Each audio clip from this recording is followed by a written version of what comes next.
What's going on, guys? This is Gene Jensen. It is time for another Friday Night Live.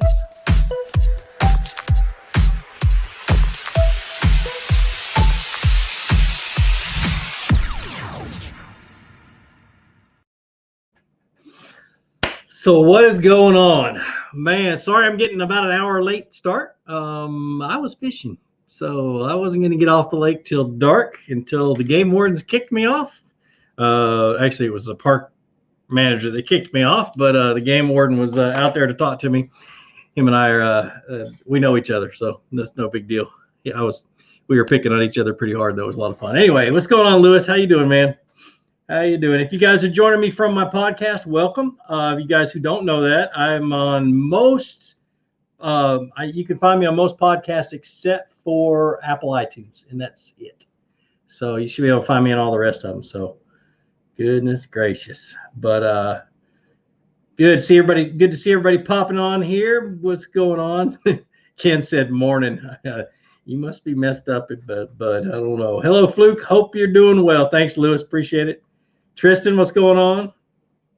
I was fishing at the public fishing area right down the road from my house, finishing up this month's KBF Challenge tournament. It was the last day. I am currently in the lead by a whole lot. I've got 115 and a half inches in second place. Damien, he told me to give him a shout out. He's got 105. He caught his new personal best today, so I'm proud of him. But yeah, it was pretty good. I think Jordan, as soon as he enters his last fish, he'll be in third or fourth. So it's been a pretty good month. 115 inches. That's a whole lot of big fish. So I'll show you the one I caught today real quick. Let me pull it up. I caught this one this afternoon. Actually, it's the one on the thumbnail. But let's get that one popped up. That's the one I caught this afternoon, 23 and a half inches. So somewhere around 8 pounds, I think. I didn't put it on the scale. Water's so hot, I want to get them back in the water as soon as I can. So let's see. Ronnie Bowler, what's going on? Ron Abner, how you doing, man? Nicholas McFarland, how you doing? Is this Georgia weather been good for you fishing here? I haven't had any luck this year. Very depressing. It's been tough. It's been like a few bites a day, but they've been good bites, good big fish. But yeah, it's been hot, miserably hot. I go through about 3 or 4 of these a day, and so nuts, crazy. I haven't really fished as much as I wanted to either. I just hate being that hot. But Aaron Candigan, going on? How you doing? What side should my reel be if I am right-handed? That's actually personal preference. I use my right-handed. A bait caster, I reel right-handed, left-handed with my spinning reels. But before we get rocking and rolling, I want you guys to remember we're doing that giveaway every single month. And this will be the last month I only promote it to the Friday Night Live. Starting next month, I'm going to start promoting it across the board, and there'll be a lot more people enter it. But so you'll have a better chance of winning this month. But you go to my website, you buy a $5 sticker. When you get it, you stick it on something. I don't care what you stick it on, but you take a picture of it, put it on Instagram, and use the hashtag stuck on fluke, that hashtag right there. And then tag me. And then at the end of each month, I pick a winner, and you win a $50 gift certificate to Tackle Warehouse and a $50 gift certificate to my website. And then in May, late May, sometime in the spring next year, I'm going to pick a winner from the winners. So I'm going to put all the winners in a hat and pick them, and I'm going to come to your house and take you fishing. So that's how that's going to rock and roll. So stuck on fluke is what you do. So and there's my website, flukemaster.com. I hope you guys can remember that. Shouldn't be too hard. But Laura V, thanks for the $10. I appreciate it. I will get to your question here in just a minute. But anyway, so we're getting into like mid to late summer down here in the South. I know you guys up north are already in late summer, starting to get into that fall weather. Got a couple of hurricanes coming into the Gulf this next week. Should kick up the wind quite a bit. I'm going to be fishing probably Gunnersville. But the bass should still be out deep on the outside edges of grass lines, on long points and stuff like that. But yeah, it should be pretty good. Still been dragging a worm is all I've been doing, and caught some giants. This is one of the best summers I've ever had, and I fished the same stinking bait every day. So, but all right, Laura, we'll get to your question. Hold on just a minute. Let me get back to it. All right, she says, I having trouble catching fish in Kerr Lake. The water is 80, but the nights are in the mid 70s. What should I throw? Be honest with you, what happens this time of the year is the bass pull out on main lake structure, which means like points and drops, ledges that are under the water. In the evenings and throughout the night and in early mornings, they'll push up into shallow flats. They'll be along like laydowns and docks and things like that. Docks always have fish under them. But the best thing to do is to just slow down. That's the difference between this year and every other year that I've fished in the summertime, is I'm fishing so slow you literally could eat a sandwich from the time I cast it to the time I make my next cast. That's how slow I'm fishing a Texas rig worm. And I'm catching giant fish. I caught a 9.5 this week. I caught 2 or 3 over 7 pounds and a bunch of 5s, and just dragging. That's all I'm doing. And so that's just slow way down. You'll catch them. But let's see. Isaac Enith. Oh, and thanks for the $10, Laura. I appreciate it. I really do. Are there any baits you use to specifically target large bass besides big swim baits? Big worms, big swim baits, a jig. Jigs catch big fish. I don't care who you are. I had Jordan dragging a jig tonight because he needed to upgrade. And I told him, so you're not going to get a lot of bites, but the bites you get are going to be good fish. And so definitely he lost a 20.5 or at least a 20-incher at the boat, a big fish at the boat. So he's kind of down to the dumps right now because he went from where this morning he was in 2nd, and now I think he's going to finish the tournament in 4th. So he's not too happy about it. Ooh, sorry. Swampland says, hey, Fluke, do you watch the weather and barometric pressure for fishing? I've been having trouble putting fish in the boat lately. I do watch the weather. I like slightly windy days. I like the windy parts of the day. But mainly I just watch the weather because in the south we get pop-up thunderstorms, and I have to be real careful. And the lake I fish doesn't have any cell service. So once I'm there, I just have to watch the sky. As for barometric pressure, I don't pay much attention to it because I just like to catch fish whenever. I do pay a little bit of attention to the Salooner tables. I use the free version of Bass Forecast is what I do to check the feeding times. And sometimes it's right and sometimes it's wrong, but it's pretty cool to test that out. But that's typically what I do. So Robert McCormick, thanks for the $7 Canadian. Hey, do smallmouth get lazy when they get bigger, catching only dinks with flukes and tired of digging them out? Yes, they do. What happens in largemouth, it happens the same way. They'll reach a point in time in their life where they realize there ain't nothing can eat me, is what they get to the point. And they're like, then they go and they find their favorite place to hang on, and they just hang out there and just eat the rest of their life. They eat when they're hungry and they go and hang out, and they don't really have to worry too much. So they just literally, they're not going to chase something. They know that all they need to do is get one big bite, one big bait in their mouth, or one big, what do they eat up north, gobies or whatever. And they're content. They're good. So I'm a firm believer in that. I've seen it 100 times where they get a certain age and there's like, whoop, they become hard to catch and you have to change your ways. So what sandwich would I eat? Girl, this time of year, I would eat a tomato sandwich. Literally, I love fresh tomatoes out of my garden. I always say it's a religious experience. But Duke's mayonnaise on white bread with a couple of slices of fresh tomato, and I'm good. And a little garlic salt. Yep.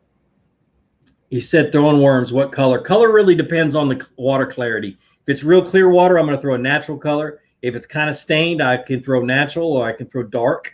But I usually stay somewhere in that range.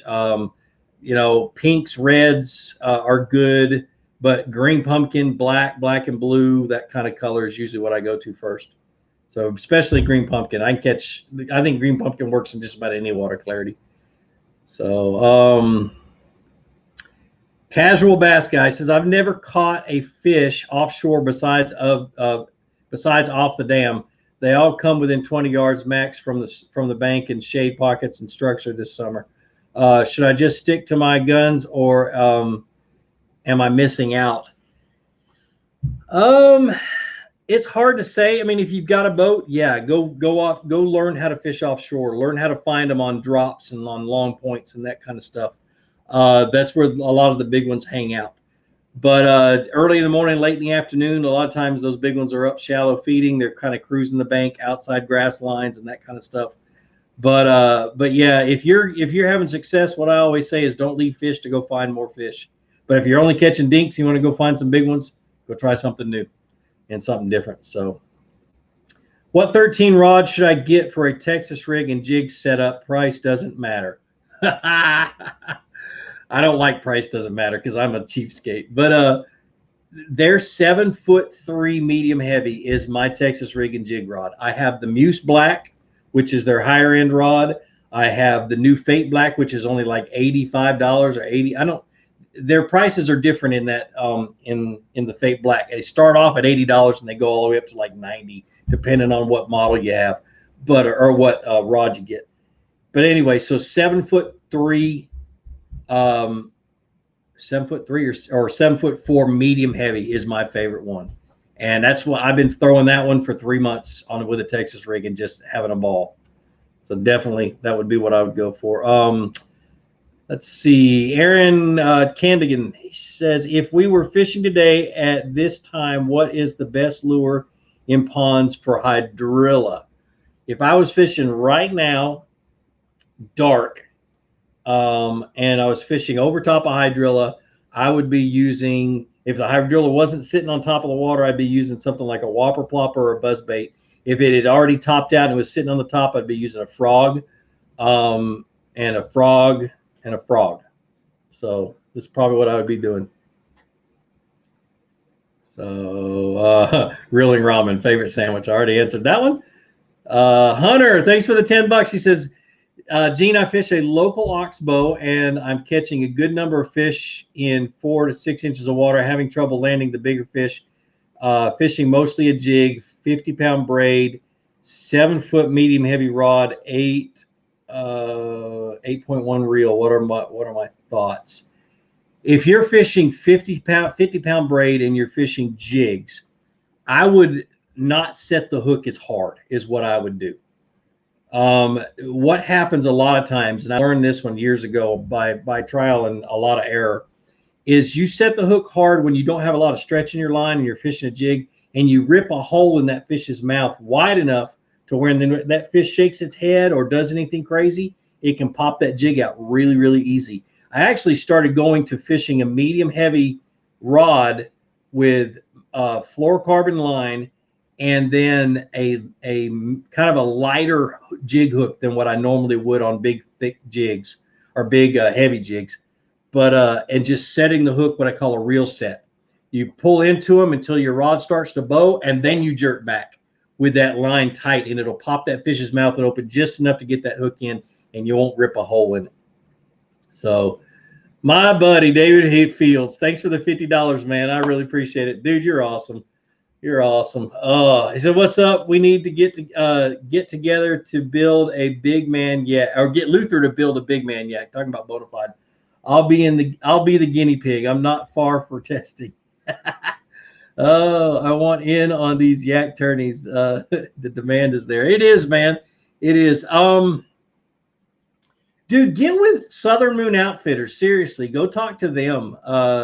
See what he can do to put you in one. I know how big you are. I've given you a hug or two, so it's definitely, you're definitely going to need the biggest one out there. But I think there might be one out there right now that you can at least get in and try during a demo day. Don't be a pansy. Just get in it and have fun, brother. I appreciate you're going to have fun. Thanks for $50, man. Big black bass angler. She says, do you ever use white frogs, and in what conditions? I use white frogs a lot, but I use them when the bass want them. And it's trial and error. What I do is I have 3 different colors that I use for frogs.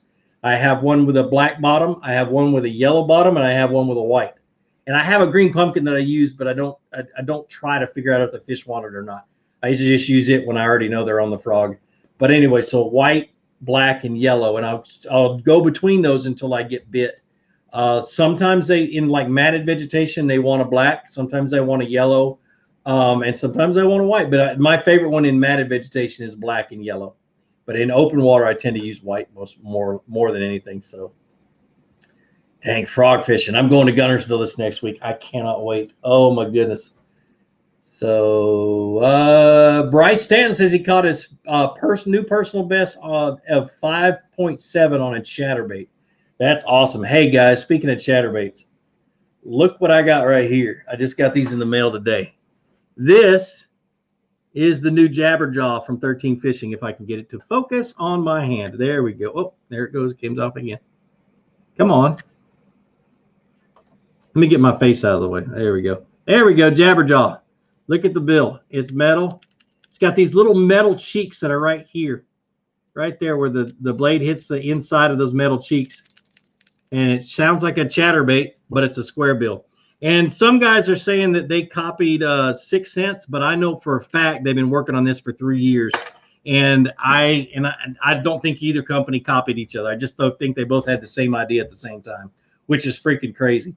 But yeah, I'll put my reputation on that.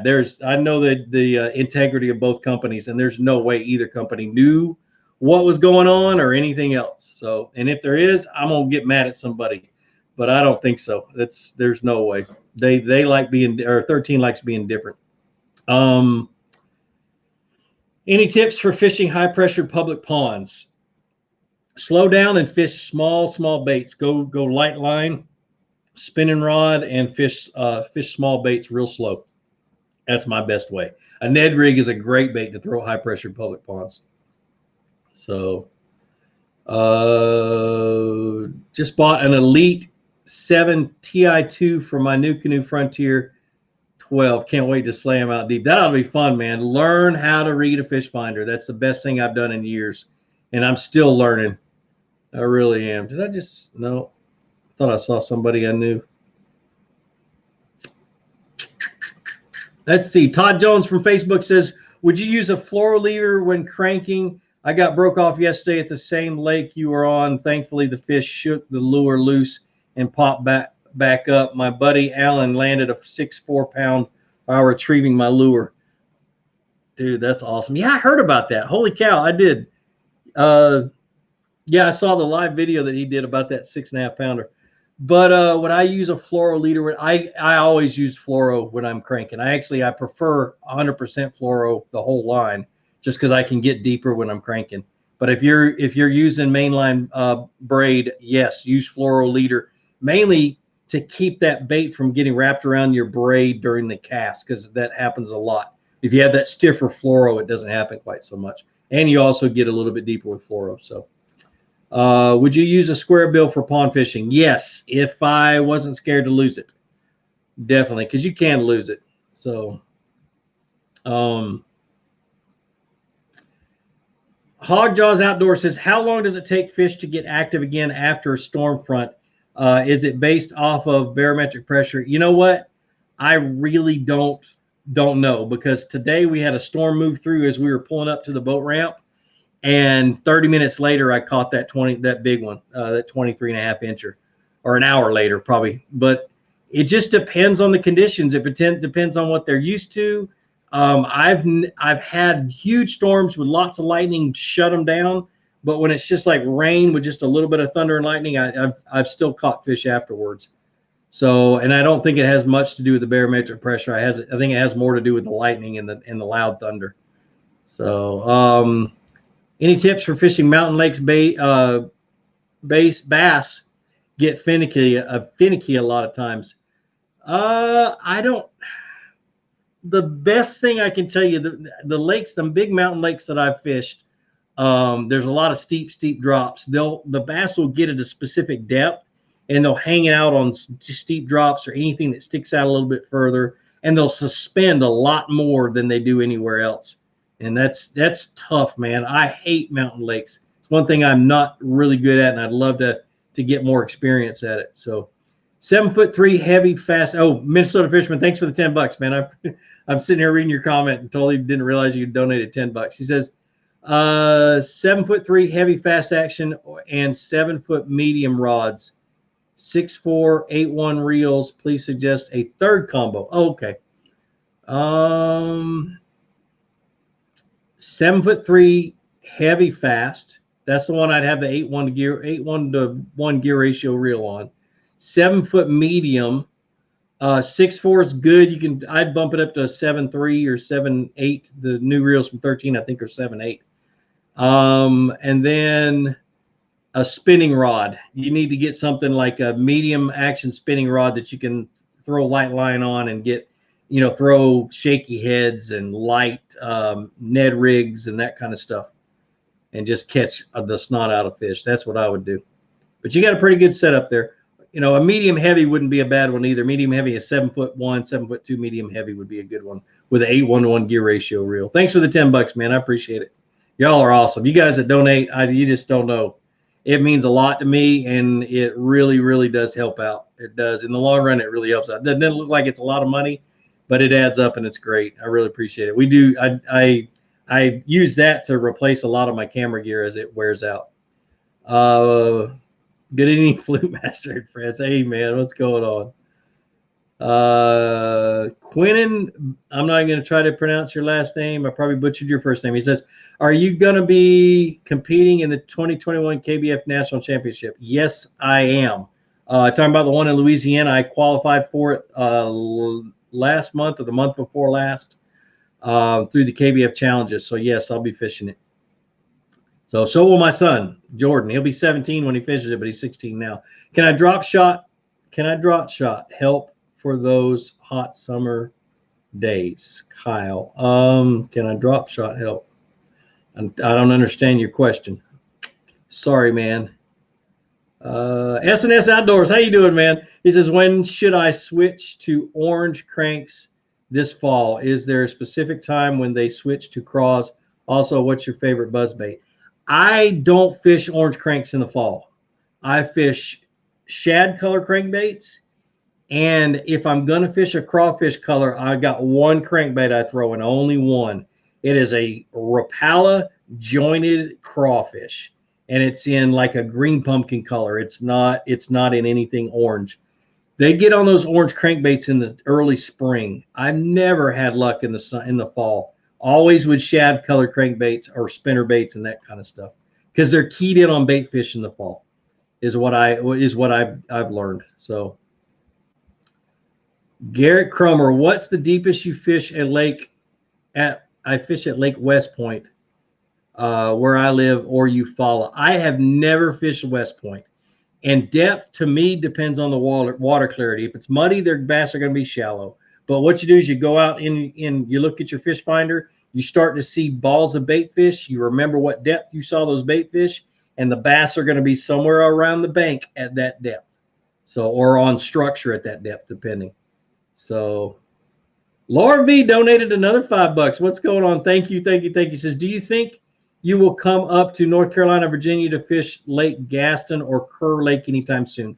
Not anytime soon, but once this COVID junk is all said and done, and once we get used to living with it, I'm gonna start traveling more, and I'd love to head up the East Coast. I was born in Virginia, and I'd love to get up there and fish some. Thanks for the $5. Nick Roeder, thanks for the $5. Any tips for flowing rivers? I've lost about 5 chatterbaits and 2 spinnerbaits on logs this month, and I'm getting irritated.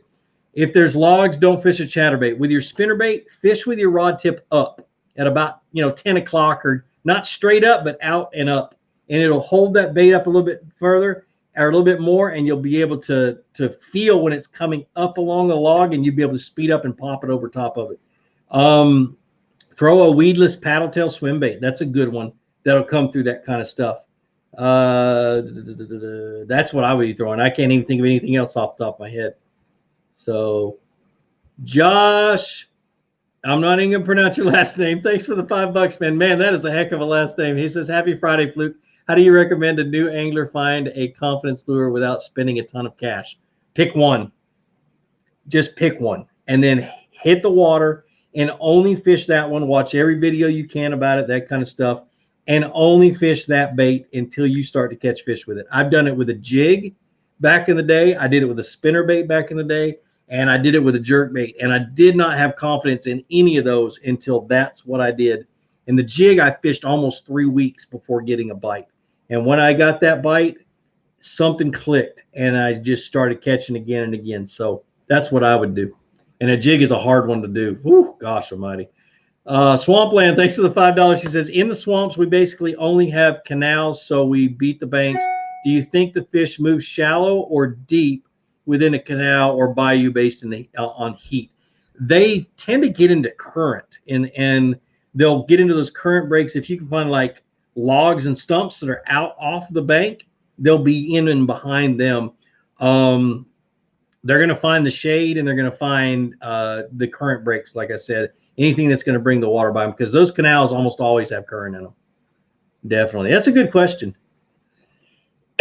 You got me thinking about going back down to Louisiana, fish redfish again, though. Johnny Ringo, he says, my favorite brand of braid, having trouble finding some for smooth casting. Now I'm sponsored by Seagar, but I've been fishing Seagar since 06, and I've been sponsored by them for about 3 years now. So, but I fish Smackdown braid. It's a smooth braid, but it holds great knots, and it doesn't dig into itself nearly as bad as like a lot of other smooth baits. It will dig into itself when like you get hung or you set the hook on a really big fish, which is what you want to do anyway. But that's the only time I've ever had it just barely dig into itself. But Smackdown braid, it ain't cheap, but it lasts a long time. And I got a video out there about that I've made about 3 years ago about how to save money on expensive braid and how to put it on 2 reels and the whole 9 yards. That's pretty good. It's a good video. If you are fishing the bank at Chester Frost, what would you look for? The docks. Literally right there where they release fish from tournaments and stuff, there's always fish off of those docks. And somewhere around those docks, there's some hard rocks or something out from those docks is the one place I'd fish. The other good place is all the way down past the park. And there's a little point that sticks out right there. That can be good certain times of the year. So what phone tether do you recommend? Okay, so what you do, and I'm going to make a video about this, but it's only going to be like 3 minutes long, is you take, I'm going to take my phone out and show you guys my tether. You get some Gorilla Tape, okay? And you take that Gorilla Tape and you fold it, you tear off a little piece, and then you get a piece of 550 cord. I wish I had Jordans because I actually did that to Jordans. Take a little piece of 550 cord about 2 or 3 inches long, rip the guts out of it, so it's just the outside shell of the 550 cord. Lay it over crossways. So you lay it over crossways where if this is going this way and this is going this way, and then before you tape it, you put a split ring under it. You guys will see this one's made by Night Eyes, but you can make one yourself. You can see where it's V'd up like that. Okay. And then you put a split ring right there on the 550 cord, and it just tucks behind your phone. Okay, behind your phone case. So I tuck it in just like that. And these are like $12 if you want to buy the Night Eyes one. But I made one for Jordan that works even better. And that's it. And then what I do is I just tie some 550 cord onto it, and it's a good leash. So the Night Eyes one's really good if you're not handy and you can't do that. But little Gorilla Tape and some 550 cord, and you can make a really good leash. So that's it. Craziness. Ethan Tang, I know you're sponsored by 13, but which combo would you recommend? Lose, Mach, Crush, or Shimano SLX? You know, I talked to Damien today, and he loves Lose, and I think he had a Mach Crush. He has nothing but great things to say about Lose, and he's a pretty good kayak fisherman. So I've never really been a fan of Shimano, but Lose is what I would do if you don't want 13. You know, that's great, man. What do you recommend for the 10X deep 10x size deep diving crankbaits. A jig rod, 7'3" medium heavy is what I would throw a 10XD on, because they're so heavy and so big, and that's exactly what I would do. Tactical Yakin, how you doing, man? Thanks for the $5. He says, hey, buddy, hope all is well. Hope to meet you at Nationals. In your opinion, do bass bite better on gizzard shad color or just regular shad color? It's hard to say. They're so close to each other. The way I see it is shad, gizzard shad. They can be the same color and you'll still get bit. But a little bait is a shad and a big bait is a gizzard shad, is the way I look at it. So don't worry too much about the color of them being the same or different or anything else. So Hunter, man, thanks for the $10. Says, have you ever fished calling panther in central Mississippi? If so, any tips? Tons of standing timber, pretty clear water right now with deep creek channels. I've never fished it, but any lake that's got tons of timber and it has creek channels, my boat is in the creek channel, and I'm flipping and pitching and casting to those trees that are along the creek channel. And if there's a point, I'm on the point fishing the trees on the outside edge. As many lakes as I've fished that are full of timber, you can find fish better if you ignore the timber and fish the structure, fish the bottom changes, and along like creek channels and drops and things like that. Then you go look for the trees and stuff that are on those specific areas, and you'll find better fish. And I'll give you, for instance, so if I'm putting out brush piles in a lake that has no cover at all and nothing to do, if I'm putting out fish attractors, if I put a fish attractor on a flat, way out in the middle of nowhere on a flat, that might have a fish on it maybe once or twice a year. You're not going to catch very many fish on it. But if I put that fish attractor out on a point or out on the outside bend of a creek channel or something like that, there's going to be more fish there, and there's going to be fish there almost all the time, and depending on the depth and that kind of stuff. But it all depends on where those trees are as to what, where the fish are going to be. So,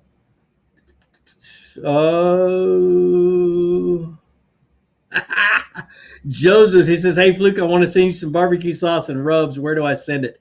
Dude, hit me up on Facebook. I'll give you my address. That's awesome, man. I appreciate it. I'm a sucker for some good barbecue sauce. I've got a recipe that I worked for 3 years on, and I finally got it right. My wife, I use so much stuff when I make it, because I'll make a gallon of it at a time. My wife's like, you can't make that very often, because I do. It's great. It's some awesome barbecue sauce. It's really good for chicken and pork. So, which is about all I barbecue. Let's see. Ethan Tang. He says, I fish dirty water ponds, 0 to less than a foot. Yep, that's dirty. Should I imitate the bluegill in the ponds and use a green pumpkin lure chatterbait jig in dirty water, or should I use a darker, brighter color? I'd use darker, brighter. I really would. Those brighter colors, they'll think they're a bluegill.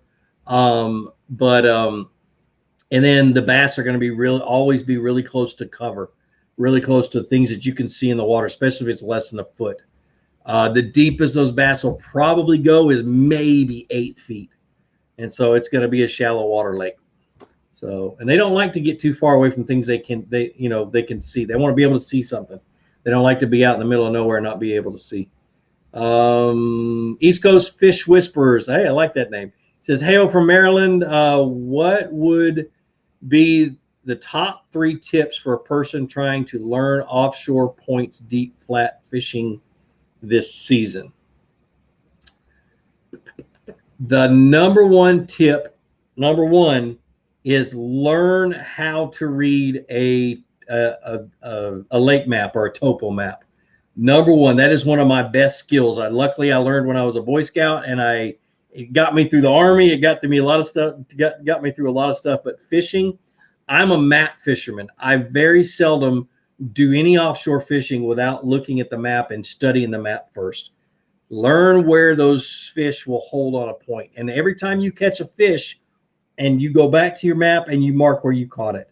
And you can do it on GPS on your fish finder now. But even if you have a paper map, I would mark where I caught it, and it would give me an idea of where those fish like to be. That's the biggest tip. Another one is learn how to fish a Carolina rig and learn how to fish a deep diving crankbait. Those will be your key baits for deep stuff. So All right, let me get a drink before I get to you, Robert. Throat's getting dry. Robert Thomas says, I fished the back, and thanks for the $5, man. I appreciate it. He says, I fished the back bay in Virginia, and it is brackish water, but there is big fish in there. I'm having trouble finding the fish in the grass. Fish the outside edge or the inside edge of the grass. I rarely get more than 2 feet inside the grass unless something blows up and lets me know they're further in there. I'm almost always right on the outside edge looking for little indentions and bumps and points sticking out and that kind of stuff. Or I'm flipping maybe a foot inside, because the bass that are active and that want to feed are going to be sitting on that outside edge, because bait fish are going to be swimming by and they're going to be eating the bait fish as they swim by. So it's like a fence. You sit next to the fence and it funnels all of your food right past you. So, what are good spinning reels? Honestly, I think Shimano makes the best spinning reels on the market. Luz is still trying to figure things out. So it's 13's got some good ones. The Prototype X is what I use. They're $200 a piece. They're really good. The KP, or is it KP? Or no, the Creed. The Creeds are really good, like entry level to to medium range. They run from $40 to $80 or $40 to $100. They're really good. I love them. They got metal housing and stuff like that. They feel better than they are, but if you're going to looking for the best on the market, it's Shimano. But they figured that out. I don't know if Okuma still makes good spinning reels. They used to make really good ones, but I haven't tried them in years. In muddy water, I've always had good luck with a KVD chartreuse with blackback squarebill. Yes, it's one of the first things I throw in muddy water is a chartreuse with blackback squarebill. Definitely. Man, you guys that are donating, you guys are awesome. I appreciate it. Matthew Foreman, thanks for the $10, man. He says, hey, Gene, thanks for all you do, man. Been fishing weightless soft plastics here in West Virginia and keep having problems with the bass swallowing the hook. Yep. What am I doing wrong? You're fishing a weightless worm. It happens, dude. It really does. You might want to keep your line just a hair tighter and just focus a lot but they take it down so deep so fast. There are videos out there, and I've done one, but it's part of another video where I show how to take a hook out of a gut hooked fish. Do a search for that, because there's a graphic out there that I learned from that shows you how to take a pair of pliers and get that hook out without killing the fish. And I do it all the time now. Well, I haven't gut hooked a fish, but maybe once or twice this year, but it's not hard to do. So yeah, dude, Carolina Rig's famous for that too. Thanks for the $10, man. Jeremy, thanks for the $5, man. He says, hey, man, new to bass fishing, have a finesse setup and a heavy braid setup, but need a combo to run fluoro. What rod type would you recommend? I got hiccups. That sucks.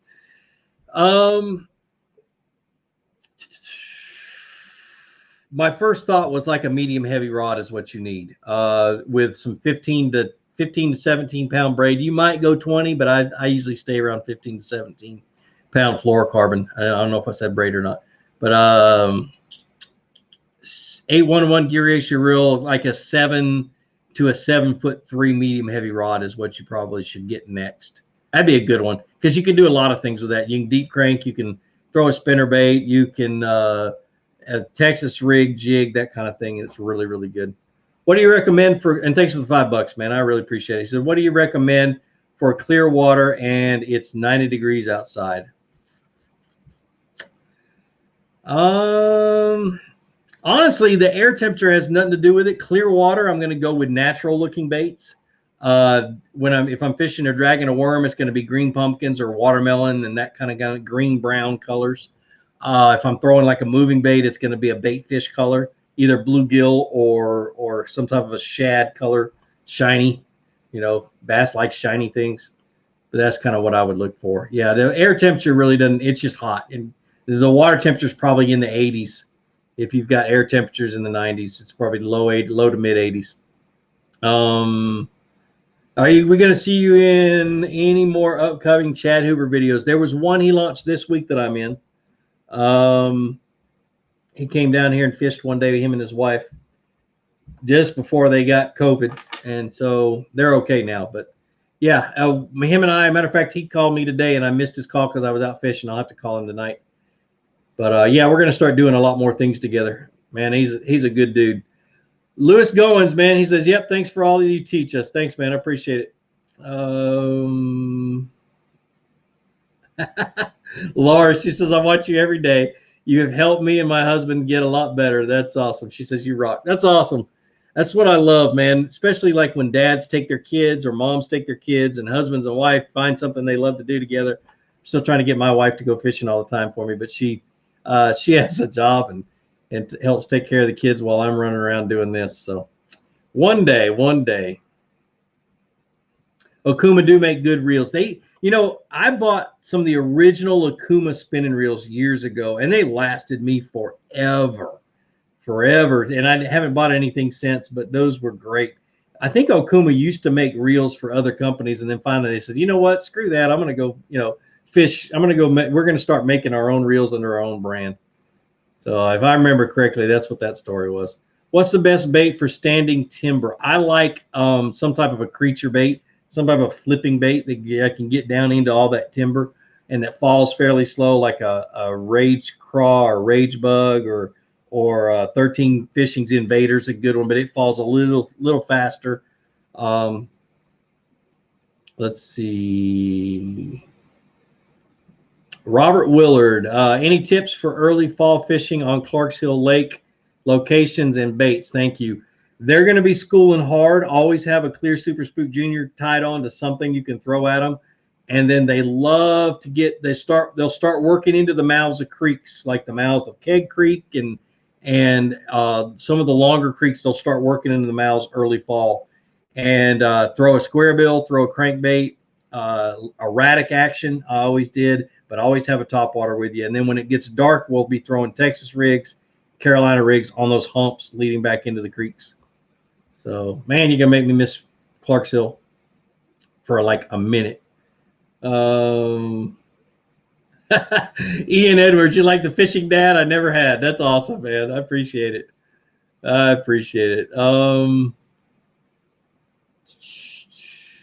Let's see. No, I don't know anything. I don't know hardly anything about Native kayaks. I was at their factory early this week picking up my Bonafide though, but I didn't pay any attention to the natives. I hope you saw the pic of the 4-pounder my little girl caught. Check your messenger. I'll check it, Ray. That's awesome, man. That's awesome. I think I did see it. I'll have to go look. I'll leave a comment when I take a look at it. Marcus Ayers, thanks for the $5. He says, thanks for taking my PB photo at Hiram. And I finally took your advice and stuck with a bait until I started catching on it. Now confident to try more. That's awesome, Marcus. That's awesome. Yeah, dude, it was fun to watch you catch that one. You got as giddy as a schoolgirl. It was great. And thanks for asking me to take the picture. Some people would be nervous to ask me that, but I really appreciate it. And then after you caught that one, I started catching my fish. So I ended up 7th in that tournament. See. Do you like bank fishing? Where'd that comment go? Did you like bank fishing or boat fishing better? It depends on the lake. I like boat fishing a lot better because I can turn around and I can fish a little bit deeper water and I can get a better look at what's going on in the lake. But I spent 15 years fishing out from the bank, and I love to do it. I'm not as healthy as I was back then, so I don't typically walk very far anymore. But I loved it when I was doing it. It was a blast. And when you catch a big one, it was, man, there was something about it. I loved it. So, but yeah, now it's boat. I love boat and kayak, but I still make bait fishing videos so you guys can learn. And I still remember those days. I remember how much fun it was, and I remember how much of a challenge it was too. You always thought that the biggest bass were out in the middle of the lake. Sometimes a year they are, but most of the times a year you can catch big ones shallow. So, Daniel, anyone got tips for fishing these weedy lakes in southern Michigan areas, depth to target? I always look for the grass that sticks out the furthest, and I'll start there and I'll work my way along the edge of the grass. and I'm looking for life in the grass, the most life that I can find, crawfish, bait fish, ticking, that kind of stuff. And you'll find bass the more life you see. So vet for bass, what's going on, man? I said West Monroe, Louisiana. What would you throw during this time? It all depends on the conditions of your lake. If it's West Monroe, I'm thinking you're looking at dark colored water. I love a white spinnerbait. I love to fish dark colored worms is another good one, or some type of dark colored soft plastics. A Cinco would be great. Matter of fact, that fish right there was caught in Louisiana. And I caught it on a black and blue Cinco. So definitely. Robert Thomas, thanks for the $5, man. He says square bill or spinnerbait for this time of year. Spinnerbait mostly. I'll throw a square bill if like I've got a lot of laydowns and stuff and I want to cover some water along a bank. I'll throw a square bill. But starting next week, I'll be at Gunnersville with all the grass, and I'll have a spinnerbait most of the time. But like I said, it all depends. And like I'm trying to get to, it all depends on the conditions. If it's grass, spinnerbait. If it's laydowns and wood, a crankbait or a spinnerbait. But a square bill works really good in that. So, what's your second favorite species to target to break up the monotony? Anything really. Crappie is one of my favorite ones to go for. I love to fish for bluegill with my kids. But I'm always looking for that next big bass. And even if I'm bluegill fishing, I'm looking for that next big bass. So, but I grew up trout fishing, but that's not really close to being my favorite anymore. I still do it. It got old. Garrett Cromer, what's the best way to get my name recognized in the fishing industry? Work harder than everybody else. And don't cut any corners. Definitely, but work hard. Don't stop and don't quit. I'm the YouTuber that never quit. And that's why I'm here today. That's why I'm doing what I'm doing, is because I don't have a reason to quit. I love teaching people how to fish. I love reading the stories of people that have been successful from what I taught them, that kind of stuff. But you've got to love it too. Just being recognized in the fishing industry is great, but be of value in the fishing industry. Be of value to your sponsors if you have sponsors, and you'll do just fine. But work hard. Speaking of working hard, Joni, what's going on, man? I said, what's up, Gene? Can you make a video about creek channel turns, how to identify inside and outside turns, and how fish set up on them? That's a good one, Joe. I will do that. They tend to do that more in the wintertime, so I might do that in the wintertime. But I've talked about it in a few videos, but I've never really showed, been specific about it. Remind me, and I'll do that, man. Definitely. What's your favorite? Ooh, I just saw it, and there we go. Joshua Perkins, what's your favorite 13 fishing soft plastic? It all depends. Right now, it's the what's the dang ribbon tail worm? They're big ribbon tail, and I cannot for the life of me remember the name of it right now. Crap, feel bad. But anyway, yeah, it's their big ribbon tail worm. The other one is the Invader. I'm going to be using. I'll probably run out over the next couple of weeks. That's what I'll be flipping and punching into the grass in Gunnersville, is the Invader. So, all right, I'm going to jump ahead a little bit. Should crankbaits shake as you reel them back in? Yes, they're going to wiggle just like this. That's what the bill's made for. Like this one right here, this jabberjaw. Not only does that bill make a rattling noise, but when it swims back and forth. And you want one that kind of, when it's swimming, it kind of kicks off to the side a little bit as it's swimming through. But that usually triggers baits. But that's a really good bait. But all swim baits or all crankbaits are gonna kick back and forth. What you don't want is you don't want one to track way off to one side or the other as it's coming towards you. And you definitely don't want one that does this number. Throw that one in the trash. I've had some like that. I had a company way back when I was with Bass Resource send me some stuff that was Chinese-made crankbaits. They wanted me to do a review on the crankbaits, and I got them, and literally 3 of them straight out of the box did spirals. Threw them all in the trash. Sent them a message, said I will not be reviewing your baits. Go back to the drawing board. What kind of maintenance do I need to be doing to my spinning reel? Number one rule: do not take a spinning reel apart. You can take the spool off, clean it out, re-grease the little thing the little rod that goes up and down, clean it really good, but do not take it apart. I know real repair guys that will not work on spinning reels because they're so hard to get back together. So definitely, that's all I would do is just keep them clean. Most of them are sealed anyway, unless you got a dirt cheap one. So, hey, Fluke, can't get any bites. Lake Cumberland, Kentucky, 70-foot plus depth. Woo.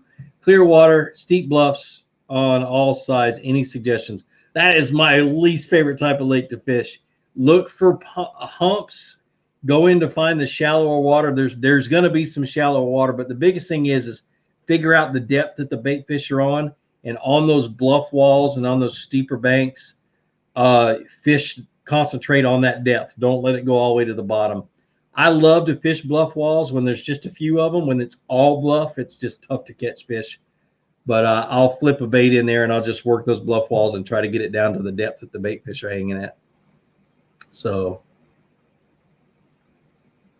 when do I fish green pumpkin black flake and green pumpkin magic? Let's get the green pumpkin out of there and I'll just talk about flake in soft plastics, no matter what the color is. If it's sunny, I'm going to have something that's got shiny flake.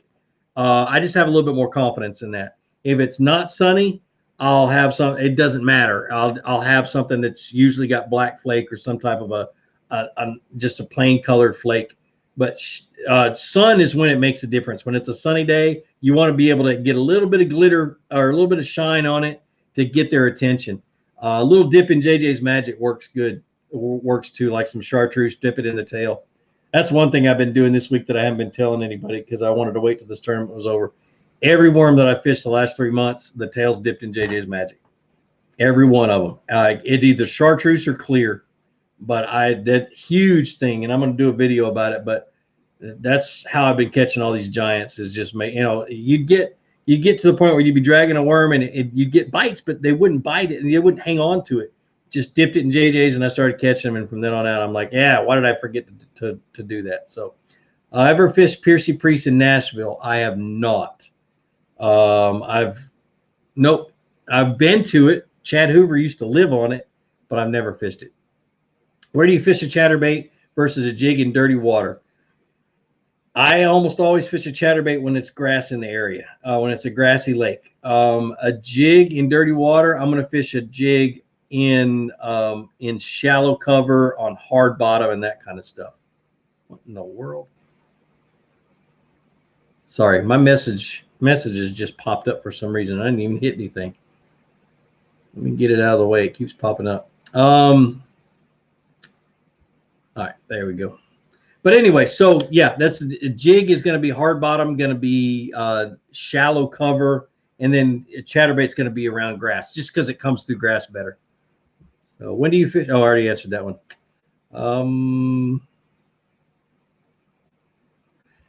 Jonathan McCann says, "Hey Fluke, will you be doing any other videos on what rods and reels to buy to get set up?" I can. The videos I'm working on the next few days I've got my new kayak, are going to be the rigging videos. And I hate to do them because it never gets a whole lot of views, but they need to be done. So I'm doing one on how to rig up my motor guide trolling motor. I'm doing another one on how to rig up the yak lights I'm putting in. And there's one more, and I can't remember what it is. My tournament setup and that kind of stuff. I may end up doing one like that. I haven't decided that that's what I'm going to do yet or not. And I've got another one on trailer safety is what I'm working on tomorrow. So I just got to get those out of the way and then move back to doing some fishing. And as I go to Gunnersville and figure out what's going on there, I'll do some videos while I'm there. So start looking for some grass fishing videos. So,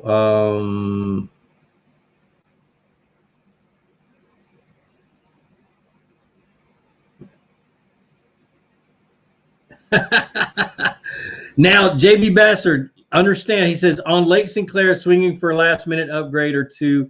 And, yeah, you got till midnight, bro. And listening while I fish. Need 2 20 inches to make it to third. No catching that guy in first place. Yeah. Good luck. Not that I'm being a hothead, but I've got some big fish this month. I caught a 23.5 today. So, yeah, dude, throw something big. I haven't fished Sinclair in years. I'm just glad Sinclair's finally putting big fish out. Back when I fished it, it was a horrible lake. But good luck, man. Really hope you. I hope you get fifth, because Jordan is in fourth, my son. So I'm rooting for you to get fifth. Only catching dinks in my pond in Pennsylvania. I know there are big ones there. Tough to use jigs without getting hung up. How can I catch the big ones? Can't fish a jig without getting hung up. How can I catch the big ones? Do what I've been doing. Big worms, man. Drag a big worm on like a 3/8 ounce Texas rig. See what happens. You really do. Pennsylvania, they have a lot of crawfish in those lakes too. So don't be afraid to throw on like a green pumpkin rage craw or something like that and try to drag that around. So another good question. Derek, how often do you switch lures? No bites in 10 casts switch. I feel like I change out too often. So one of the turning points in my fishing, when I went from having days where I zeroed a lot, having a lot of days where I zeroed, to having very, very few days where I zeroed, and the change was I got to the point where I could recognize very, very quickly when I had lost confidence in something, whether it was the spot I'm fishing or the bait that I'm using. I lose confidence and I'm like, switch goes off and I need to change. And I do it immediately. I don't say, oh, well, I think I can catch them a little bit more with this one. I'm just going to fish this one a few more casts. Nope. I put that that stinking rod down on the boat or down, grab another one or tie on a new bait, and I'd go right at it. So it's not a number of casts. It's all up here in my head. I'm also an experimenter. So like I'd be fishing with a buddy of mine. He'd be in the front of the boat catching fish. I'm the one that's going to change and try to figure out how to catch them better. I do a lot of that. But the biggest thing is recognize when you lose confidence and switch over to something else. So, and a lot of times when I lose confidence, I'll change from like a moving bait to a bottom bait. I'll go back and forth between the two until I figure out what kind of a mood the bass are in, because bass are very, very moody, and you'll learn that through the years as you guys get better and better. So they are some stinking moody fish. Come fish off my 120 foot yacht. Woo! I won't be fishing. I'll be hanging out, chilling, looking at the sun, watching somebody else fish off of something that big. Oh my goodness, somebody's on the Willamette River. Mr. Mitch fishing. I'm flipping for smallmouth on the Willamette River. What bait would you use? A tube? Or some type of actually, I would use something. The Invader from 13 would probably be good because it falls faster. There's not a whole lot of kick to it. But something that's like a creature bait, but doesn't have something that's going to slow down the fall much. Because those smallmouth are so aggressive, they're going to bite something that falls fast. But yeah, dude, I used to live in Oregon, so I fished the Willamette a lot for steelhead and salmon back then, but it wasn't a whole lot of small. I didn't even know there was smallmouth in it. So that's awesome. That's awesome. I lived up in Salem, and I lived down in Eugene a little bit too. Let's see. So before we ask a few more questions, you guys remember my giveaway. You can go to my website, flukemaster.com, buy a sticker for $5. It's only $5. And then when you get on Instagram, if you don't have an Instagram account, just create one just for this. But you get on Instagram, you post a picture of the sticker on something, and then tag me, hashtag #StuckOnFluke. And then I choose a winner every month. You win a $50 Tackle Warehouse gift certificate, and gift card, and you'll win the $50 gift code for my website, flukemaster.com, and then show off all the stuff you get. That'd be cool. But anyway, and I'll pick that winner, and then the winner from each month go into a hat next May, and I pick a winner, and I go to your house, pick you up, and we go fishing for a day or two. So, all right, let's get back to the questions.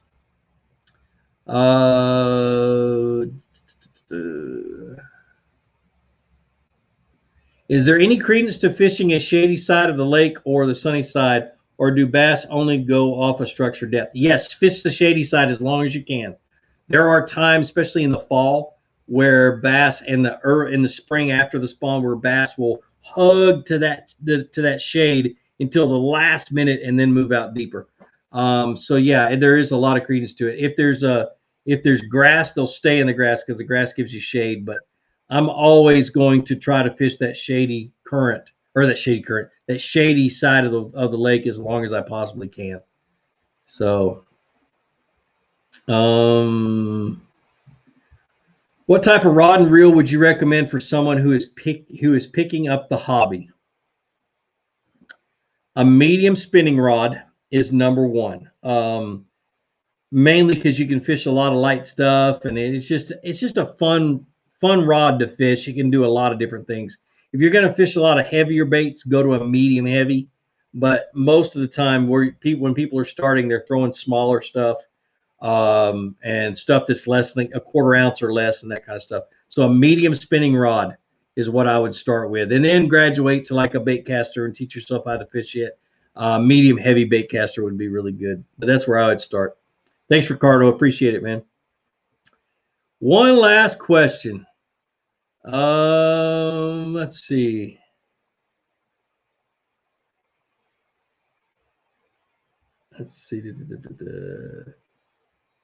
Ray says, do patches count too? Yes, patches count too. How would you recommend catching cruising bass around the banks that don't seem to want to hit?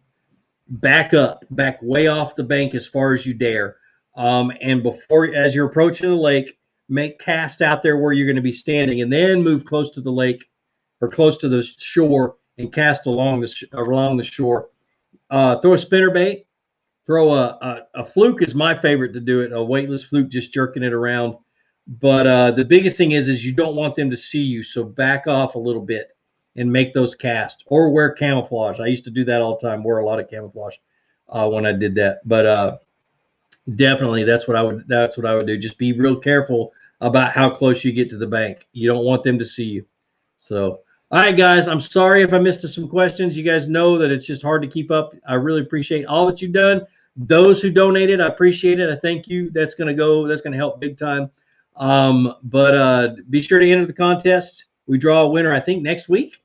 And yeah, like I always say, be sure to introduce somebody to fishing. Introduce them to my channel. Let me help you teach them how to fish. More importantly, get out of the water, go out and catch some fish, and have a great day. We'll see you.